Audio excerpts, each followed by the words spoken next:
Maíra, como não esquecer também que você esteve aqui com a gente comentando tantas vezes as eleições em São Paulo, né, Maíra? E aí, portanto, eu quero passar essa bola para você com esse comentário aqui da Marisa Latesa, membro há 2 anos aqui do Mais News. Ela fala: as eleições municipais foram pura baixaria. Você está sem som, Maíra, talvez seja aí que você tenha apertado algum botão mágico, vamos Eu ver, é só apertei, para dar mais eu tenho emoção. 2 cachorrinhos e às vezes eles latem, aí quando eu não estou Estão, falando eu aperto, mas estão por isso. liberados aqui, nós somos amigos dos animais, então não tem problema. Bem, eu acompanhei de perto as eleições municipais no Rio de Janeiro. Apesar da gente ter falado muito de São Paulo, isso é um viés dessa eleição, né? É engraçado você ter falado isso, que eu vim aqui muito para comentar a eleição de São Paulo, embora o meu grupo de pesquisa, o Lapicom, a gente tenha feito um esforço de cobrir as eleições municipais no estado do Rio. A gente produziu boletins acerca das 6 regiões do estado do Rio, dados quantitativos, dados qualitativos, isso tudo está na nossa página do Lapcom, Lappcom. É interessante porque a gente fez um acompanhamento, primeiro a partir dos prefeitos eleitos, entendendo que o prefeito eleito é o principal determinante de uma eleição, porque ele ou é o principal candidato, caso possa ir à reeleição, ou seu indicado é o principal candidato, exceto se ele tiver muita reprovação, uma popularidade muito baixa. Então, esse foi o nosso primeiro volume. O nosso segundo volume, a gente analisou a Câmara de Vereadores e a relação executivo-legislativo, principais candidatos a vereadores, entendendo que os incumbentes são os principais candidatos. E depois a gente avaliou, fez um volume sobre os bairros, usando uma tecnologia que a gente está desenvolvendo junto com a COP da UFRJ para fazer mapeamento de voto por bairro. E por que eu estou falando isso tudo? Porque é essa centralidade dos incumbentes e da política territorial, para mim, são os grandes legados dessa eleição municipal. Quem ganhou, embora as atenções tenham ficado muito presas em São Paulo, com a questão da violência política, da radicalidade extremista dos discursos de Pablo Marçal, para mim, essa não foi a tônica da eleição. A tônica da eleição foi uma vitória de políticos incumbentes, com mandato, com proximidade com o deputado federal, que pôde botar emenda, turbinar o orçamento municipal, que é um orçamento sempre deficitário, uma vez que o nosso federalismo é um federalismo incompleto, em que a gente transferiu muita competência para os municípios, muita função, em termos de desempenho de política pública, e pouco orçamento, pouco tributo. As emendas parlamentares, elas turbinam o orçamento de uma maneira a torná-los muito assimétricos. Então, os prefeitos e vereadores, agora com as emendas, conseguiram realizar o que as prefeituras não conseguiam antes. Por isso que a política territorial, que é essa, bairro a bairro, né, espaço por espaço, irrigado com as emendas parlamentares, favoreceu aqueles que já estão no mandato. Esse é um elemento que Perfeito. reforça um tônus tradicionalista da política brasileira.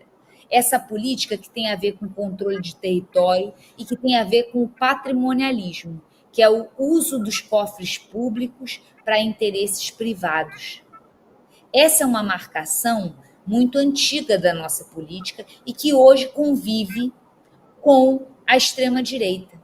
E é uma extrema-direita que encontrou um casamento perfeito com essa política tradicional, que é uma ideologia que elogia, que preza a conservação das hierarquias tal como existentes.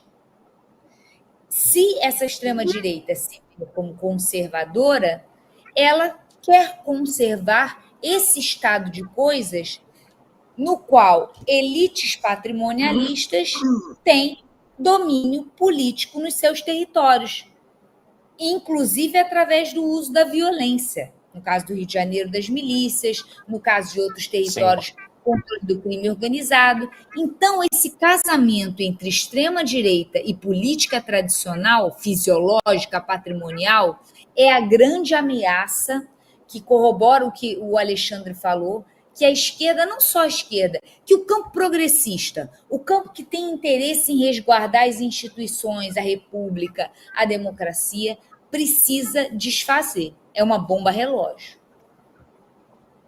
É preocupante. A gente fica até sem palavras, viu, Maíra? Bom, eu vou seguir com a eleição municipal agora com a Miriam. O Miriam, a eleição municipal foi em todos os municípios, só que a Maíra mesmo reforçou isso. São Paulo tem um magnetismo, uma centralidade por ser essa cidade tão importante que projeta, inclusive, nomes para outros cargos.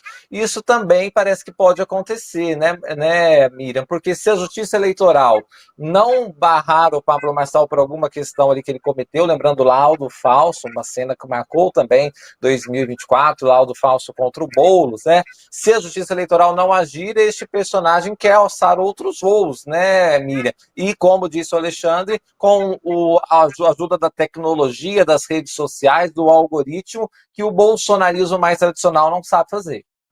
Ou não sabe fazer tão bem. O Marçal, ele ganhou nessas eleições municipais. Ele ganhou muito espaço, ele ganhou muita mídia, ele ganhou muitas redes sociais e ele ficou forte, eu diria. Então, a gente tem que prestar muita atenção nele, no que vai acontecer. E como você disse, se não houver regras mais duras e de fato, ações da justiça eleitoral, da polícia, porque o Marçal não fez só um laudo falso, ele jogou várias mentiras contra o Boulos, principalmente. E a gente tem que lembrar, dito tudo que a Maíra disse, que os vencedores das eleições municipais foram o Centrão, a direita e o centro-direita. Eu não sei se temos extrema-direita entre os prefeitos. Eu desconheço, pode ser que haja também. Mas direita, centro-direita e centrão, não há dúvida que são os vencedores. Então, dito tudo isso, é preciso estar muito atento para as próximas eleições, porque os prefeitos eles têm aliados entre os deputados federais, entre os senadores e governadores. Então, todos esses são formadores de opinião, e não é opinião, essa opinião que você lê no jornal, não. É formador de grupo de eleitores que votam de acordo com o interesse daquelas pessoas, que são, digamos, eu não gosto dessa expressão gado, mas é mais ou menos isso. Não gosto, acho que é ofensivo, mas é mais ou menos isso. Eles formarão esses eleitores, e é preciso muito cuidado e muita atenção. Ô, Miriam, você falava de gado, eu achei graça porque você falou que é ofensivo, né? Mas acabou meio que se consagrando isso, até por esse espírito mesmo de manada e coisas assim, né? Mas na falta de uma expressão, a gente acaba até recorrendo a essa analogia. É isso mesmo. Olha, várias pessoas participando aqui conosco. Quero agradecer a todos, mandar um abraço especial para o Laura Ben, que sempre manda aqui mensagens para nós. Eu quero fazer um registro antes de passar aqui para um outro tema, que também foi um ano de muitas perdas, né? E para mim a mais sentida delas foi do Silvio Santos, um grande comunicador que, embora, enfim, no final ali da carreira falou algumas coisas meio desbocadas e etc., mas assim, é um gênio da comunicação, não só de apresentar televisão, mas da comunicação como um todo, né? Então, eu ficava pensando que seria muito triste, né, o ano que fosse marcado pela morte do Silvio Santos, e foi o que aconteceu, né? 2024 foi, portanto, o ano da partida dele. Até teve uma cena que está viralizando até agora, que foi a Patrícia Bravanel no programa do Luciano Huck, né, Globo e SBT juntos, fazendo justamente uma homenagem ao Silvio Santos. Ô, Alexandre, tem outros temas aqui que a gente precisa passar em revista para que seja de fato uma retrospectiva, né? Porque tem temas que a gente não pode deixar de enfrentar. E um deles é a emergência climática. Falar da tragédia no Rio Grande do Sul. Foi agora, este ano, parece que já faz muito tempo, que o aeroporto Salgado Filho, em Porto Alegre, estava debaixo de água e não podia nem mesmo funcionar. Foi ali também que a gente viu assim, uma imagem chocante de árvores em cima de casas, de muitas mortes, de muita tristeza. Então, um ano em que o meio ambiente mostrou sua voz, gritou mesmo, para que a humanidade possa tentar se conscientizar um pouco mais, né? Sem dúvida, Afonso. Essa sua pergunta acaba se conectando, inclusive, com o que a gente vinha falando da extrema-direita, né? Porque essa tragédia no Rio Grande do Sul, ela esvaziou um pouco a pauta negacionista do ponto de vista ambiental, né? Se nós observarmos, naquele momento, grandes expoentes da extrema-direita maneiraram nas alegações que não existe aquecimento global, etc. Porém, nós podemos assistir fenômenos de desinformação horripilantes, né, durante estes fatos no Rio Grande do Sul.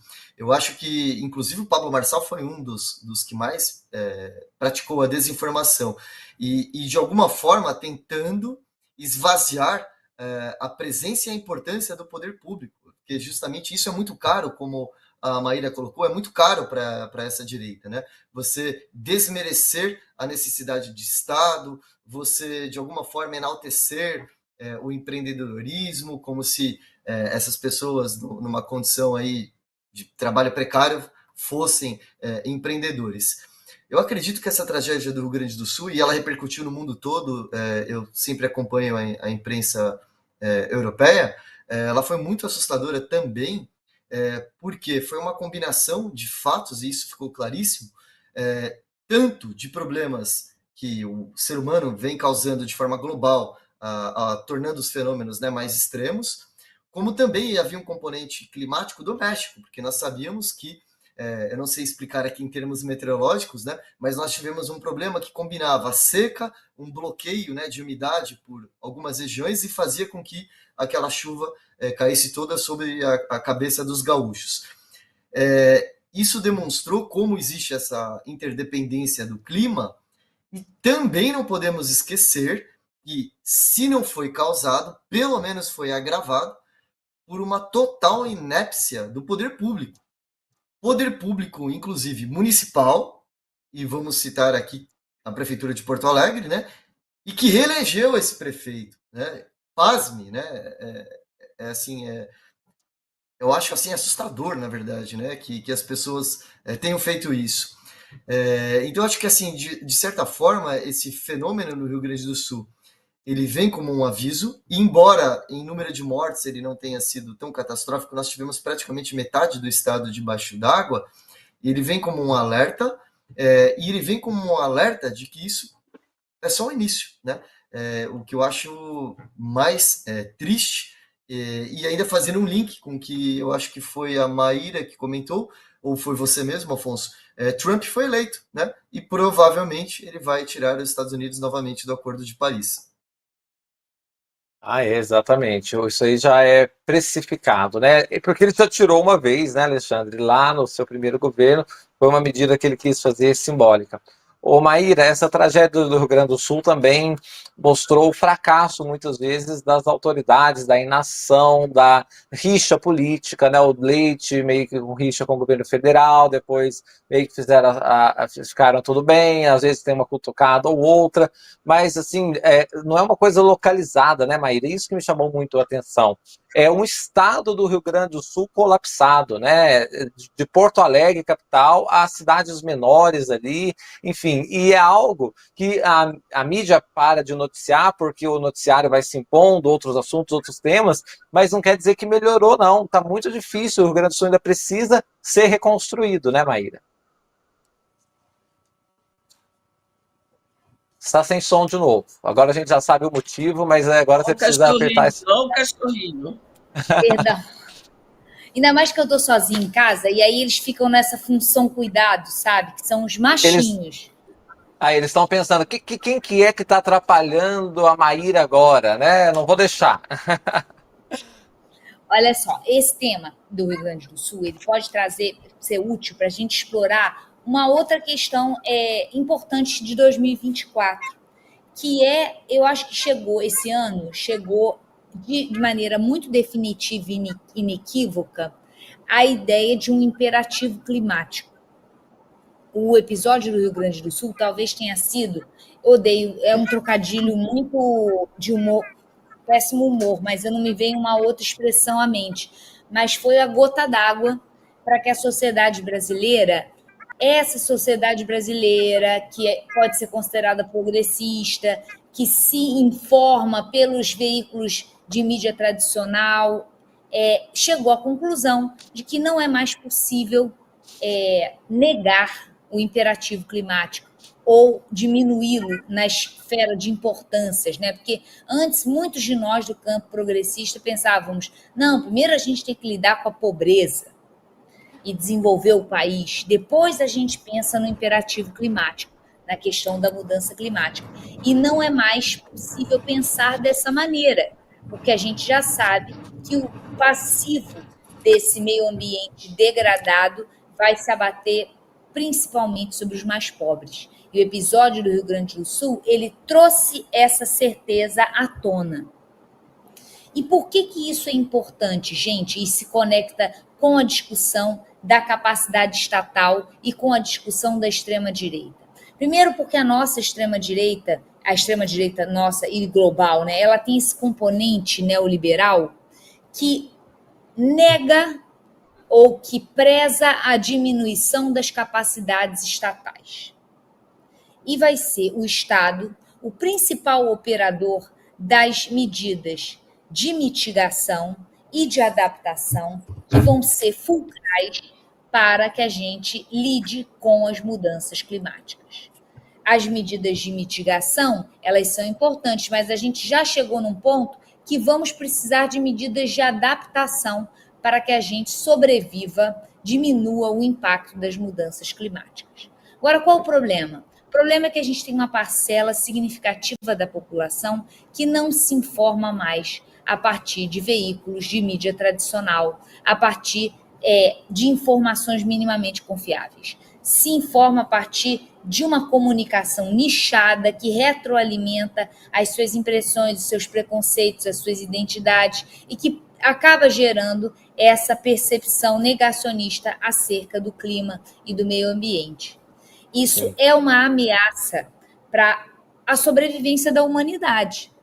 E o trumpismo, ele traz isso à tona, né? E desde que Donald Trump venceu as eleições nos Estados Unidos, os fóruns multilaterais, como foi o caso do G20 realizado aqui no Brasil, mas os fóruns multilaterais, de maneira geral, têm sido os espaços nos quais os governos comprometidos com a mitigação e a adaptação em relação ao clima, eles têm encontrado nesses espaços, nos fóruns multilaterais, um lugar para se unir contra o negacionismo e para levar a cabo, pelo menos, uma reflexão que gere políticas públicas que reduzam o impacto dessa mudança climática. Perfeito. Maíra, quero ouvir também da Miriam, e aí resgatando, Miriam, que não foi só o caso do Rio Grande do Sul, as queimadas tão gravosas aqui no Distrito Federal, em Brasília, a gente viu o dia virar noite praticamente, vimos queimadas que muitos indícios de criminosas e simétricas ao mesmo tempo também no estado de São Paulo, ou seja, do excesso de águas, as queimadas e secas severas, por exemplo, nos rios amazônicos, o clima também gritou nesse ano, né, Miriam? A Amazônia foi a pior seca dos últimos 70 anos. De lá para cá, tivemos várias secas, mas a pior foi essa.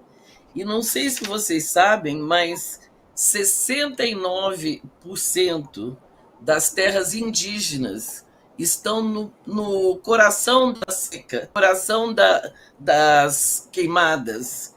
Quer dizer, que além do sofrimento dos ribeirinhos, nosso todo, né? Porque queimada na Amazônia e seca na Amazônia reflete no Brasil todo, certamente. Reflete no planeta também. Entre 2019 e 2022, foram desmatados 50 quilômetros. Quer dizer, a gente não pode esperar outra coisa a não ser isso. Eu acho, Afonso, que a gente vive um caos climático, em todos os sentidos. No Rio Grande do Sul, lembrando aqui, foram 183 mortes. Ainda hoje, a Defesa Civil do Rio Grande do Sul procura por 27 pessoas. E ainda hoje tem 1.400 famílias que não puderam voltar às suas casas. Mas não é só no Brasil, não. E o Trump tem que ficar alerta, porque não é só aqui. A Califórnia queimou violentamente em 2024. Portugal teve a sua área central violentamente queimada também. Então, nós estamos sofrendo um verdadeiro caos climático. Não é só a enchente do Rio Grande do Sul, a queimada na Amazônia, a queimada no Planalto Central. Eu, como moradora de Brasília, nunca tinha visto nada parecido com as queimadas. Eu via as fumaças, aquelas colunas de fumaça enorme, preta, eu via da minha janela, daqui da onde eu moro. Mas é isso, eu acho que tanto a Maíra quanto o Alexandre foram muito felizes em dizer o que vai ser agora se a gente não enfrentar isso tudo. Perfeito, Miriam. Olha, agradecer a todos que estão participando conosco. Marisa Latesa também lembrou do Vini Júnior. Eu quero fazer uma correção. Por favor, as Miriam. áreas indígenas são 92%. 69% dos municípios amazonenses e 92% das áreas indígenas. Perfeito, Miriam, perfeito. Tá feita a correção. Só para fazer também uma retificação aqui da Marisa Latesa, lembrando do grande jogador Vini Júnior. Lembrando que ele é gigante, lutando contra o racismo, que a gente lembrou aqui de grandes atletas e que precisávamos também lembrar de Vini Júnior. A Sinara Andrade, membro há 4 anos, falou que mais me marcou em 2024 foi a cena do ataque às bombas ao Congresso. Ao Congresso é o Supremo, né, Sinara? E é verdade também, episódios que muitos nos marcaram. Bom, gente, 2024 para o canal My News foi um ano de muitas conquistas e muitas vitórias. Como esquecer 2024, em que o My News realizou pela primeira vez um debate com os candidatos à Prefeitura de São Paulo, em parceria com a TV Gazeta. Foi uma audiência recorde, até agora mais de 1 milhão de pessoas já assistiram esse debate pelas telas do My News. Como esquecer também das madrugadas em que passamos juntos aqui nos pós-debate, muitos convidados analisando no calor da hora o que se passava. E o My News foi assim, seguindo o seu compromisso democrático de mostrar o que é importante no Brasil e no mundo. E eu tenho um levantamento aqui, foram 208 pessoas que passaram na tela do Segunda Chamada neste ano de 2024. Vou repetir, 208 vozes foram ouvidas aqui no nosso Segunda Chamada. Os campeões são muitos também, viu? Muitas pessoas sempre atendendo o nosso convite.